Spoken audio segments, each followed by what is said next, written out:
Ilabihang kalipay ang gibati sa mga taga Santa Cruz, Davao del Sur. Dihang nakita na nila sa personal ang kababayan nga si Paris Olympics 2024 bronze medalist ug Davaoeña boxer Nesthy Petecio. Ato sa gipaygayong Heroes Welcome. Atong sayro ng detalye na ini pinaagi ni Argel Relator live. Argel.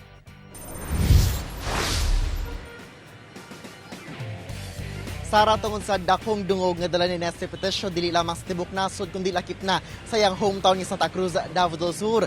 Kinasing-kasing ang ihatag og kantidad ang mga empleyado sa LGU. Ingon man ang mga barangay officials kana gawas sa mismong cash incentives na gihatag sa mismong LGU Santa Cruz.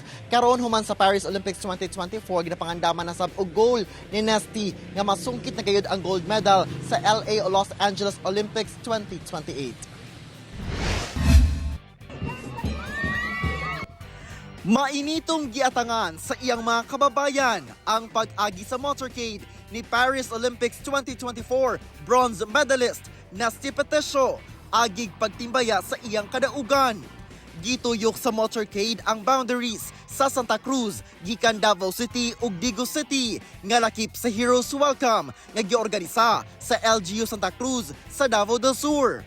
Mismong si Santa Cruz Mayor Jose Nelson Salas Sr. pa ang nag-drive sa gisakyan ni Nesthy aron matud pa magkahinabi sila. Malipayon sab nga gisugat si Nesthy sa mga empleyado sa munisipyo. Gi-turn over kay Nesthy ang sumatotal 850,000 pesos nga cash incentives.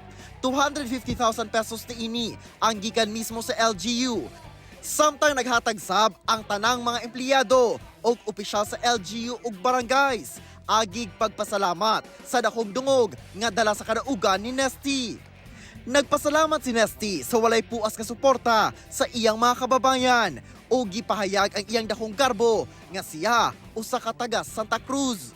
Giilasab ni Nesthy ang iyang pamilya nga mao'y nahimo niyang kusog ug inspirasyon, labi na ang iyang amahan nga mao'y unang nakadiskubre og nag-train kaniya sa boxing. Gikalipay ni Nesthy ang plano sa LGU Santa Cruz sa pagtukod og sports center.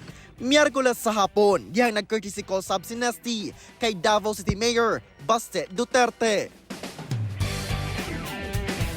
Sara, nakatakdang mubalik sa kauluhan si Nesthy alang sa iyang mga commitments. Humanian na i-avail na niya iyang well-deserved nga bakasyon. Inguman pahulay kauban ang iyang pamilya sa Santa Cruz. Una pa man mo sabak na sab sa kining mga training niya sa iyang mga uban pa nga kompetisyon. Sara. Okay, welcome home Nesthy ug deserve gayud nimo kining tanan. Daghang salamat, Argel Relator.